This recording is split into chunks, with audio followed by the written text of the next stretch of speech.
누가복음 6장 37절 38절 함께 읽습니다. 비판치 말라. 그리하면 너희가 비판을 받지 않을 것이요 정죄하지 말라. 그리하면 너희가 정죄를 받지 않을 것이요 용서하라. 그리하면 너희가 용서를 받을 것이요 주라. 그리하면 너희에게 줄 것이니 곧 후이되어 누르고 흔들어 넘치도록 하여 너희에게 안겨주리라. 너희의 헤아리는 그 헤아림으로 너희도 헤아림을 도로 받을 것이니라. 아멘. 비판치 말라. 그리하면 너희가 비판을 받지 않을 것이요 정죄하지 말라. 그리하면 너희가 정죄를 받지 않을 것이요 용서하라. 그리하면 너희가 용서를 받을 것이요 비판하지 말라. 그리하면 너희가 비판을 받지 않는다는 것은 우리가 비판하지 않으면 하나님의 비판, 하나님의 판단을 받지 않는다 하는 것입니다. 비판의 근원적인 것은 우리의 마음 안에서 벌어지는 일입니다. 우리의 마음 안에서 비판을 하고 살아갈 때에 그럴 때에 실제로 하나님의 판단을 우리가 받게 됩니다. 하나님의 판단을 받게 되면 당연하게 우리는 압니다. 성령 충만이 사라져가고 은혜가 사라져가고 정말 뚜렷이 눈에 보이는 것처럼 잡히던 그런 영적인 세계의 것이 이제는 육적인 세계의 것으로 바뀌어가고 눈이 흐려져가고 영적인 세계의 것들이 심지어는 무의미하게 의미가 없는 것처럼 여겨지고 그렇게 되어져 버리고 말고 무엇보다 우리 안에 소망이 사라져가고 믿음이 약화돼가고 하나님의 말씀의 은혜가 사라져가고 하나님의 자녀되고 백성되었다는 그 감격과 은혜가 사라져가는 것을 우리는 경험하게 됩니다. 비판과 판단 또 그다음에 이제 가장 명확하게 다른 것이 분별이다 그랬습니다. 그러나 본질적으로 비판하고 분별은 그냥 한 끗 차이입니다. 한 끗 차이. 마음을 지키지 못한 사람은 분별을 시작해가지고 3초간 분별하고 3초가 넘어서면서 난 비판으로 가버립니다. 그러니까 마음을 지키지 못한 사람들은 그냥 분별하고 조금 지나면 바로 판단이고 비판입니다. 같은 거예요. 그냥 같은 건데 하나는 하나님 앞에서 바른 것이고 하나는 극심한 죄가 되는 것이고 명확하게 다른 게 아니에요. 명확하게 다른 게 아니고 같은 것이에요. 어떤 사람이 나타났는데 더럽다. 한 3일 동안 씻지 않아가 더럽다. 그러면 우리가 더럽다는 걸 봤어요. 그럼 저 사람이 더럽네. 그리고 했는데 더럽네. 그런 똑같이 몇 명의 사람이 더럽네. 그랬는데 어떤 사람은 분별을 하고 있는 거고 어떤 사람은 그냥 분별을 떠나서 사실을 그대로 보고 있는 거예요. 저 사람 더럽구나. 며칠 안 씻었던 모양이구나. 그렇게 할 수 있고 똑같이 어떤 사람도 더럽네 그러는데 안에서 판단을 하고 비판을 하고 있어요. 어떤 생각이 돌아갔느냐 보다도 그냥 봤는데 그리 돼버리는 거예요. 더럽네 그리고 봤는데 어떤 사람의 더럽네 하는 그 생각은 하나님이 죄로 보시지 않고 어떤 사람들의 더럽네 하는 생각은 하나님이 죄로 보십니다. 그래서 우리가 더럽네 하고 정말로 주님 앞에서 살아나가는 훈련을 좀 하셔야 됩니다. 주님과 함께 사는 훈련을 해야 돼요. 훈련을 하면 여러분이 잘못된 생각을 가지면 잘못된 생각만 좀 하면 하나님 관계가 어그러지는 것을 압니다. 그냥 하나님과 함께 사는 사람들은 그냥 바로 알아버려요. 내가 잘못된 생각 이것이 비판으로 가버렸구나라고 알아버려요. 그냥 하나님과 함께 사는 훈련이 안 된 사람들은 그런 분별은 없어요. 분별이라는 것 자체를 별로 찾을 수는 없어요. 그래서 실제로 분별을 한다고 주장하고 사는 사람들은 제가 그냥 그렇게 이야기합니다. 100%가 비판 속에 살아간다. 분별을 주장하고 나는 분별하고 있다 주장하고 사는 사람들은 명확하게 비판 속에 판단 속에 살아가고 있어요. 분별하고 산다는 사람은 그 열매는 의의 평강한 열매도 아니고 하나님과 함께 동행하는 것도 아니고 온갖 미혹이나 더러운 영들이 끼어들고 살아가는 거예요. 하나님과 평강한 관계도 아니고 평강을 찾을 수가 없어요. 우리 영적인 상태를 알려면 조용하게 지내보면 알아요. 조용하게 지내보면. 이게 우리의 자녀들을 잘못 교육을 시켜놓으면요. 자녀들이 한시도 가만히 있질 않아요. 평안한 시간이 없어요. 평안하다는 것 자체를 알지를 못해요. 계속 분주하고 바쁘고 꼬맹이들도 분주하고 바쁘고 그러다가 가만히 있으면 침울하고 움직이면 과도하고 막 시끄럽게 하고 요란을 떨고 자기 탐심내고 욕심내고 자기 멋대로 하다가 조용하면 침울하고 평안을 알지 못해요. 잘 양육을 하면 조용하고 평안한 시간이 얼마나 가치 있고 귀한지를 알아요. 가만히 있어도 행복하고 감사하고 좋고. 그러나 잘못 양육돼가지고 잘못 양육되면 점점점 덩어리는 커져가는 거 이게 점점점 커져가는 거지 사람이라는 존재는 멈추는 게 아니에요. 점점 악의 덩어리가 죄의 덩어리가 자녀 안에서 커가요. 점점점 커가요. 그리고 심령의 깊은 곳을 자리하고 하나님하고는 전혀 상관없는 길과 삶을 살아가요. 가만히 있어보면 우리도 마찬가지예요. 우리 어른들도 내가 평안을 알고 있느냐를 살펴봐야 돼요. 평안을 알고 있느냐. 가만히 멈춰 있은 다음에 우리 안에 무엇이 돌아다니는가를 살펴봐야 돼요. 분주하게 움직일 때는 삶의 의미가 있는 것 같고 아무것도 하는 일이 없이 가만히 평안하게 있는 시간이 못 참을 일이 되고 힘든 일이 되고 가만히 있으면 근심이 들어오고 불안이 들어오고 움직이면 잊어지고 가만히 있으면 낙심이 오고 좌절이 오고 슬퍼지고 서러워지고 그러면 우리의 삶은 정말로 심각한 자리 속에 있는 거예요. 보통 사람은 아니에요. 보통 사람이 될 수는 없어요. 평안하게 있어보고 멈춰보고 분주함을 멈춰보고 그래서 전에 제가 분주함을 멈추라는 설교를 2번의 시간을 거쳐서 몇 년 전에 했었습니다. 분주함을 가만히 멈춰봐서 고요해 봐야 돼요. 고요해 본 다음에 모든 것이 스톱이 된 다음에 그 다음에 내 안에 흘러가는 것을 봐야 돼요. 그때 내 안에 성령의 역사하심이 있고 이끄심이 있고 또한 은혜에 대한 감사가 있고 소망이 있는가 아니면 내 안에 뭐가 흘러가고 있는가를 살펴봐야 돼요. 하나님과 함께 살아가는 기본적인 것은 성령 충만이라 그럽니다. 그러나 성령 충만을 처음 믿을 때 선물로 주시는 경우가 종종 있지만 실제적으로 하나님과 내 사이의 관계 속에서 성령 충만은 임하고 임하지 않고 그럽니다. 하나님 관계가 어그러지고 문제 가운데 계속 살아가면 성령 충만을 주실 일이 없습니다. 그리고 깨어있는 삶을 살 수도 없습니다. 성령 충만을 통해서 우리를 하나님께서는 단련하시고 훈련시켜 가십니다.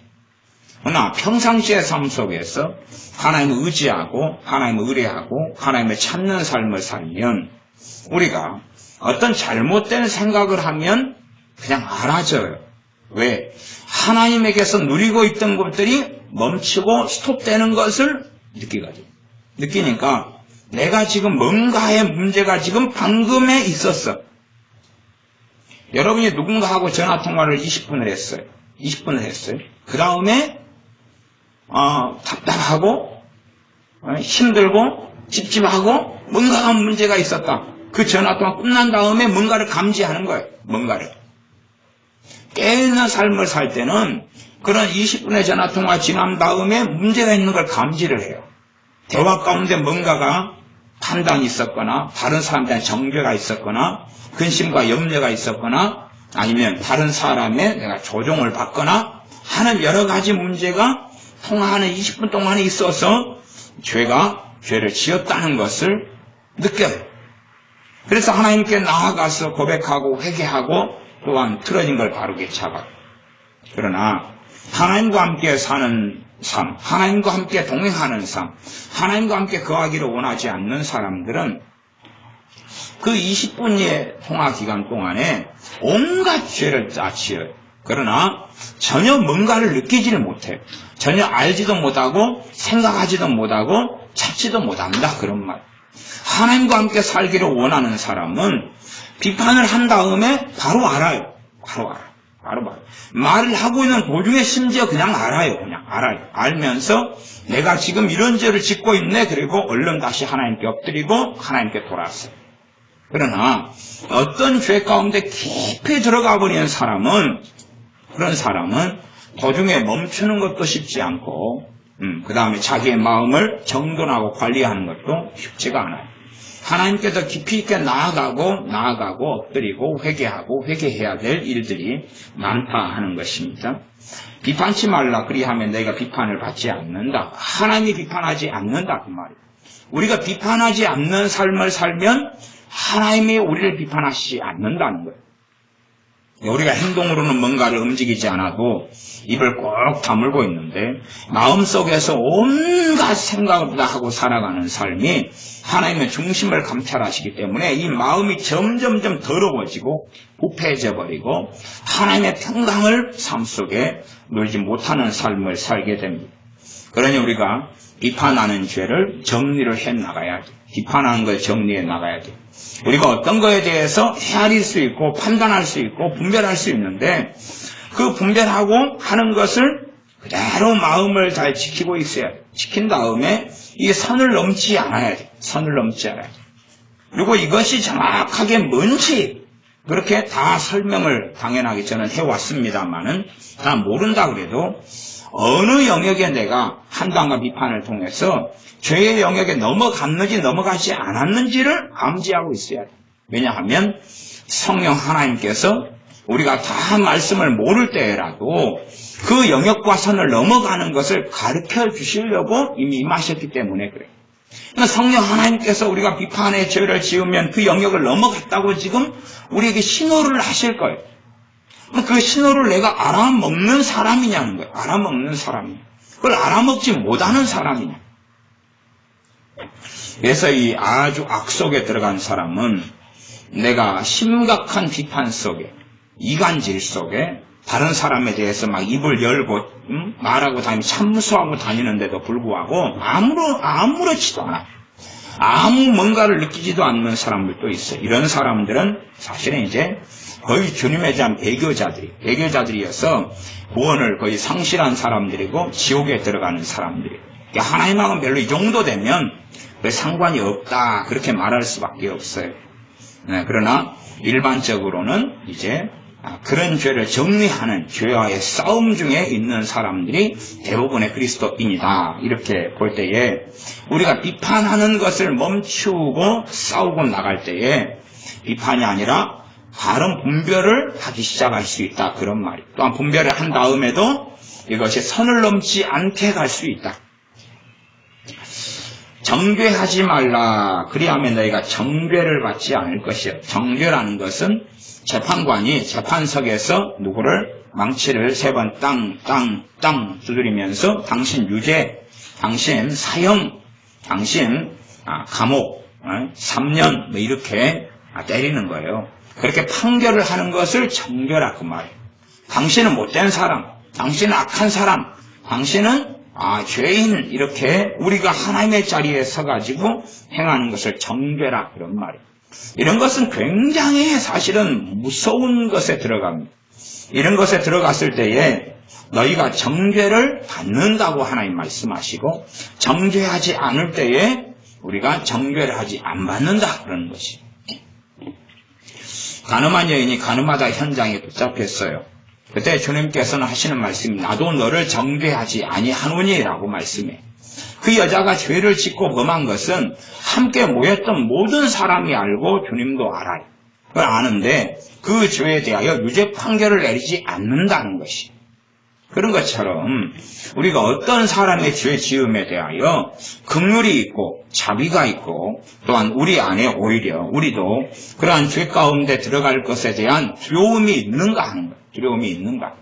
아니면 우리가 나는 깨끗하고 옳은 존재만 돼가지고 다른 사람이 잘못을 행할 때에 저 사람은 왜 저런가 해서 멈춰버리고 우리 자신을 살펴보며 겸비함이 없다면 우리는 사실상 정죄를 하고 있는 경우가 아주 많아질 것이고, 그리고 하나님의 정죄를 받게 되는 일 속에 들어가고 맙니다. 하나님의 정죄를 받는다. 하나님의 정죄를 받고 산다면, 다른 말로 하면 하나님의 유죄 판결을 계속 받으니까 그에 따른 징벌과 형벌이 삶 속에서 계속 일어나게 되는 것이. 하나님이 이 땅을 다스리시고 통치하십니다. 단지 예수 믿는 사람, 난 믿었으니까 나는 하나님의 정죄도 없고 무조건 죽은 다음에 천국 가는 것만 있어. 그런 식으로 성경을 보는 사람은 그걸 문해충이다. 문해충. 내가 없다. 내가 없는 사람. 성경을 도대체 뭘로 보느냐? 성경은 그렇게 안 돼 있어요. 그렇게 안 돼 있어요. 그런 이상한 문해충 같은 삶을 살면 절대 안 되는 것입니다. 하나님 말씀 명백하게 너희가 정죄를 하면 정죄를 하나님께 받는다고 말씀하고, 너희가 정죄를 하지 않으면 하나님의 정죄를 안 받는다라고 말씀해요. 물론 이것도 부분적인 말씀이에요. 전체의 것을 다 보여주지는 않습니다. 용서하라. 그리하면 너희가 용서를 받을 것이요. 이러한 것이 근원적으로는 우리의 마음에 대한 이야기, 우리의 마음인 거예요. 마음인 거예요. 하나님께서 우리의 마음을 감찰하시니까 하나님 앞에서 지금 우리의 마음을 보여야 되는 거예요. 우리의 마음을 보이고 우리의 마음을 하나님 확인하시고, 하나님 앞에서 행할 때에 하나님께서 우리의 마음을 확인하시고 감찰하십니다. 그에 따라서 하나님께서 우리를 다루시고 대하시고 역사하시고 은혜 주시고 이끄시는 것 자체가 달라질 수밖에 없다는 것은 당연한 이야기가 됩니다. 38절은 주라. 그리하면 너희에게 줄 것이니 곧 후히 되어 누르고 흔들어 넘치도록 하여 너희에게 안겨주리라. 주는 삶을 살라. 베푸는 삶을 살라. 물론 단순하게 주라 하는 것이 물질적인 것만을 이야기하지는 않습니다.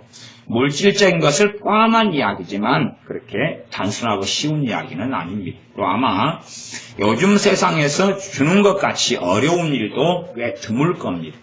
뭔가를 베푼다는 것은 쉽지는 않은 일입니다.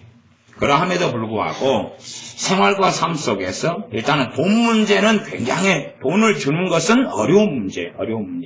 그래서 쉬운 돈을 주는 것은 어떤 것이냐 그러면 생존의 문제 속에서 돈을 주는 것은 일단은 쉽습니다. 생존의 문제, 상대방이 굶어 죽어가고 있고 쌀이 없고 그 다음에 당장 입을 옷이 없어서 얼어 죽어가고 있는 상황에서 주는 것은 내가 줄 게 있다면 그건 좀 쉬운 것이지요. 그러나 대한민국은 그러한 환경에서 거의 벗어났기 때문에 주는 것이 굉장히 어려운 일이 되고 말았다 그 말이에요. 그러나 최소한은 우리가 줄 수 있는 것은 굉장히 많이 있어요. 아주 굉장히 많이 있어요. 예를 들어 한 5명의 사람들이 어울려가지고 어디 이제 앉아서 있어요. 앉아서 있는데 기다리기 지루하고 힘들어요. 그런 상황에서 한 사람이 일어나서 자기 돈으로 음료수를 뽑아가지고 다 돌려줄 수 있겠지. 주는 것이 좀 간단한 거예요. 몇 명이 있는데 어른들이 모여있다 그러면 내가 커피를 뽑아가지고 돌려줄 수 있겠죠.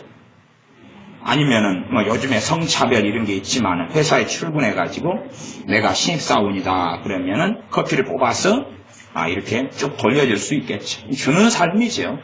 하지만 대단히 돈이 들어가는 것도 아니고 대단한 수고가 들어가는 게 아니에요.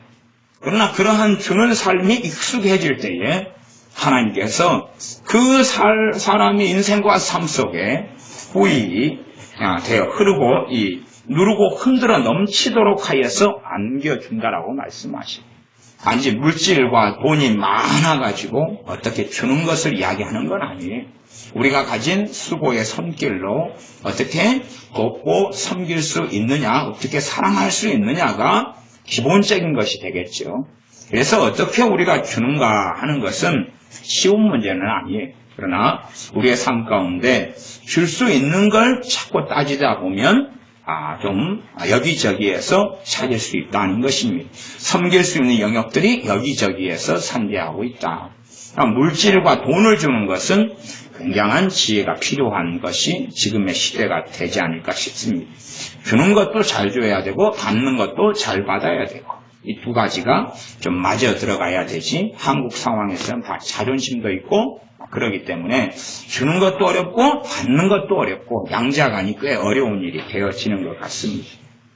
그래서 하나님 앞에서 잘 지혜롭게 주고 섬기는 것, 또 실제의 삶 속에서 주는 삶, 내 시간을 주고 내 수고를 주고 내 손길을 주는 삶을 우리가 살아나가는 훈련은 반드시 해야 됩니다. 38절 하반절, 너희의 헤아리는 그 헤아림으로 너희도 헤아림을 받을 것이니라. 우리의 마음 안에서 이제 도대체 무엇을 헤아리고 살아가느냐 하는 것입니다. 내 마음과 생각 안에서 무엇을 헤아리고 살아가느냐. 그 헤아림을 헤아리는 대로 하나님께서 헤아리게 해주겠다는 것입니다. 이스라엘 백성이 광야에서 있다가 12명의 정탐꾼을 파송하여서 가나안 땅에 보냅니다. 가나안 땅에 가봤더니 하나님이 약속하신 땅이 너무나 좋았어요. 문제는 거기에 거인족도 있었고 철병거를 가진 이들도 있었고 강대한 군사력을 가진 이들이 살고 있었다는 사실이에요.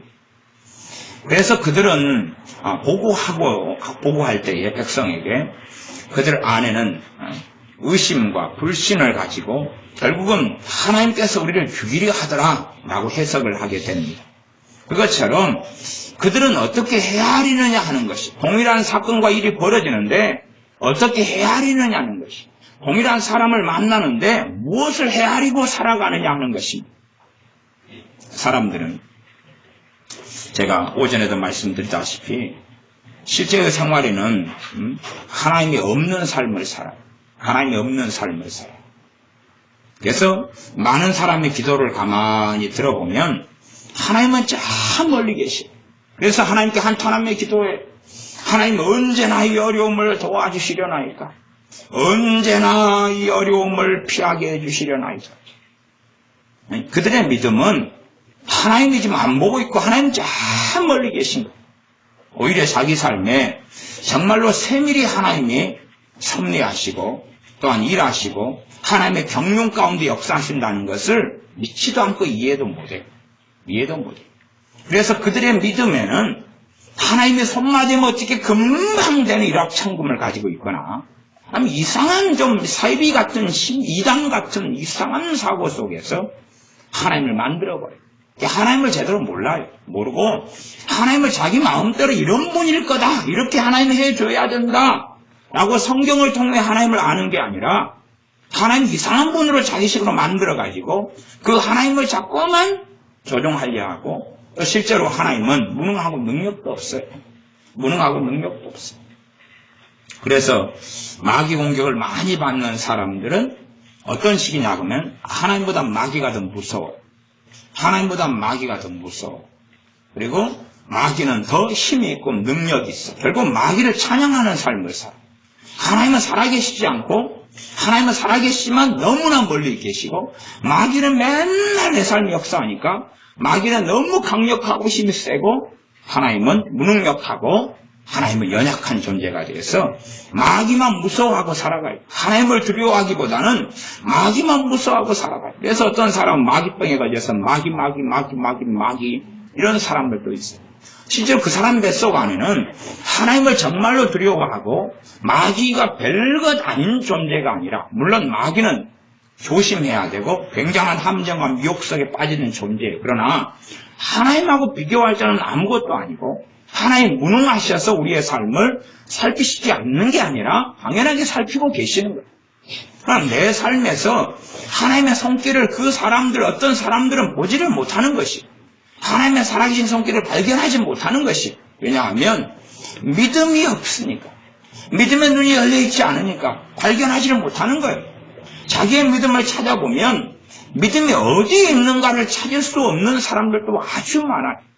심지어는 믿음도 없으면서 하나님께 요구하는 사람도 많아요. 믿음도 없으면서 하나님께 내놓으라 그래요. 믿음도 없으면서. 제가 어제 바닷가에 가서 섬 깊숙한 곳에 들어가서 뭔가를 해산물이나 고동 같은 걸 담을 것을 제가 찾았다 그랬습니다. 이제 큰 망태기 2개는 홍합을 다 두 망태기를 담아서 더 이상 뭔가를 담을 데는 없고 또 딴 데로 멀리 이동해가지고 있어서 고동 같은 건 채취했는데 담을 뭔가가 없어서 하나님께 기도했어요. 기도하고 이제 제 수준에서 담을 걸 하나님께 주셔서 담았어요. 그러면서 제가 어떤 생각을 했냐면 내가 이 자리에서 하나님 망태기를 주십시오. 그러면 하나님 망태기를 주실까? 그 생각을 했어요. 하나님 망태기를 주십시오. 망태기는 지금 좀 고급이잖아요. 그죠? 근데 제게는 망태기를 받을 믿음이 없는 거예요. 그래서 내 믿음은 망태기를 받지는 못해. 내 믿음은. 내게 없는 거예요. 그 믿음이. 그러면 제가 망태기를 받을 믿음이 있으면 그 외딴 곳에서 뭘 받을 수 있어요? 망태기를 받을 수 있어요. 망태기를 받을 수 있어요. 저는 망태기를 받을 믿음까지는 없어요. 제가 알았어요. 망태기를 받을 믿음이 없으니까 저는 망태기를 달라고는 기도 안 했어요. 망태기를 받을 믿음이 없는 거예요. 망태기를 받으려면 더 신비한 일이 벌어져야 돼요. 더 세밀한 일이 벌어져야 돼요. 그까지 망태기를 가진 사람이 와야 되고 그 다음에 하나님께서 그 사람 망태기를 하나 빼놓으셔야 돼요. 빼놓으려면 하나만 가지고 갔다가 놔두면 안 되고 여러 개를 그 사람이 그냥 가져갔다가 하나를 빼놓고 가야 돼요. 그런데 망태기를 가진 사람이 거기에 또 올 일이 별로 없잖아요. 그래서 그래도 어제 생수병, 생수, 물통, PT병 2개를 큰 것을 2개를 그래 구했어요. 그건 물병은 가지고 온 사람이 그까지 있었던 거예요. 물 마시러 오는 모양이에요. 낚시꾼이 간혹 왔었나? 그러기도 한 것 같아요. 그래서 물병 2개는 구했어요. 근데 망태기를 가질 믿음이 내게 없는 거예요. 여러분이 뭔가를 기도하실 때에 기도하기 전에 정말 필요한 게 있으면 그걸 받을 믿음이 있는가를 먼저 확인해 보셔요. 그게 없은 상태에서 기도해 봐야 아무것도 없어요. 괜히 하나님만 이상한 분으로 만들 필요는 자체는 없는 거예요. 받을 믿음이 있어야지 받는 거예요. 그다음에 어떤 것이 필요한데 받을 믿음이 없으면 다른 쪽으로 기도하며 접근을 해야 돼요. 다른 쪽으로 기도하며 상황과 일마다 접근해야 돼요. 아니면 그것은 받을 믿음이 없으니까 하여튼 다른 쪽으로 그것을 여러분이 이제 알아서 생각하시기 바랍니다. 너무 원체 또 다른 방대한 주제가 되니까 그까지는 오늘 설교를 짧게 하려고 제가 마음 먹었기 때문에 말씀을 이제 마무리해 가겠습니다. 그래서 너희의 헤아리는 그 헤아림으로 너희도 헤아림을 도로 받을 것이니라. 우리가 어떻게 우리 마음 안에 헤아리고 살아가느냐. 하나님 우리의 마음을 감찰하십니다. 사람들은 자기 마음이 어떻게 됐느냐, 자기 뱃속 사정이 어떻게 됐느냐, 그것하고 하나님 관계가 달려있다는 것을 생각을 안 하는 거예요. 자기 뱃속 사정, 자기 뱃속 사정하고 자기 헤아리는 그 뱃속 사정하고 하나님이 그걸 보시면서 내 삶 속에 주시는 복과 은혜가 거기에서 좌지우지 된다는 것을, 거기에 형통하냐 막히냐, 거기에 꼬여가냐 아니면 평안의 길을 열어가시느냐. 내 환경의 문제는 어찌됐든지 하나님과 내 관계, 이게 근원적인 것입니다. 내 환경의 문제는 하나님과 내 관계 속에서 벌어지는 것이 기본적인 거예요. 기본적인 거예요. 그러면서 이제 환경 가운데 중심되는 사람의 문제는, 그거에 대해서 제가 설교를 많이 해왔어요. 그것도 또 다른 주제니까. 그러나 그 사람은 쉽게 변하진 않아요. 그러나 하나님과 내 관계에 있어서 정상이 되면 내 안에가 소위 말하면 믿음과 소망과 사랑이 가득 차게 돼요. 내 환경에 있는 사람은 안 변해도 최소한 하나님 앞에서 나는 어떤 사람으로 있어요? 행복한 사람으로 있어요. 그리고 성령의 역사하심과 능력과 성령의 인도하심과 도움을 받을 수가 있어요. 그러면 성령의 인도하심과 도움을 받아가면서 내 가까이 있는 환경의 사람을 어떻게 할 수 있어요? 진리의 말씀으로 다루어 갈 수 있다 그 말이에요. 다루어 갈 수 있어요. 내가 하나님의 은혜의 통로가 돼가지고.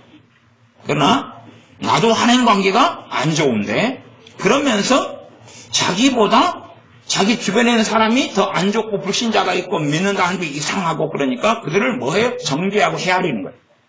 그런 다음에 그 사람들을 변화시켜달라고 그러는 거예요. 하나님 뭐라 그런지 압니까? 네가 더 못돼 처먹었다 그러는 거예요. 네가 더 못돼 처먹으면서 이상한 기도를 한다는 거예요. 아니 하나님과 내 관계가 막혀버렸는데 내가 다른 사람을 위해 하는 기도가 뭐가 응답이 있겠느냐 그 말이에요. 하나님은 내 뱃속을 보고 계시네. 내 뱃속을. 내 뱃속의 헤아림을 보고 계시는데 내 뱃속의 것이 하나님을 기쁘시게 해야 돼. 내 뱃속에 헤아리는 그것이 바르게 진리하는 헤아리고 내가 마음 먹는 것이 하나님을 기쁘시게 해야 돼. 그래서 그 앞에 구절은 하나님의 자비하심처럼 너희도 자비하라 그러는 거예요. 하나님의 자비하심처럼 너희도 자비하라. 우리 안에 마음의 것을 하나님 보고 감찰하고 계셔요. 그러니 우리의 마음 안에서 하나님을 기쁘시게 하는 마음을 가지면 우리의 생각을 보고 하나님을 기뻐하시고 우리의 마음을 헤아리고 기뻐하시고 우리의 판단을 보고 기뻐하시고 그렇다면 점점점 하나님 관계는 더 아름답고 좋아져서 내 손으로 하는 일들에 하나님께서 열매를 맺히게 하시며 무엇보다 우리가 주님 앞에 만족하고 감사하는 삶 속에 들어가게 하시는 것은 당연한 것입니다. 기도하겠습니다. 아버지 하나님, 우리의 헤아리는 것들을 가지고 살펴보며 우리를 하나님 앞에서 돌아봅니다. 우리는 자꾸만 사람 탓이요, 환경 탓이요 하지만 하나님과 나의 관계가 어찌 되었느냐. 그 관계 속에서 우리가 참으로 어려운 환경 가운데 주님의 인도하심과 도우심과 성령의 이끄심을 받고 살 수 있사오매 우리의 헤아리는 마음 중심을 확인하고 살펴서 하나님 앞에서 바르게 서서 살 수 있는 우리가 되게 도와주시옵소서.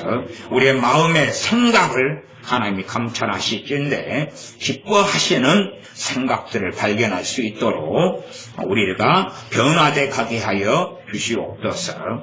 예수님의 이름으로 기도하옵나이다. 아멘. 기도하겠습니다.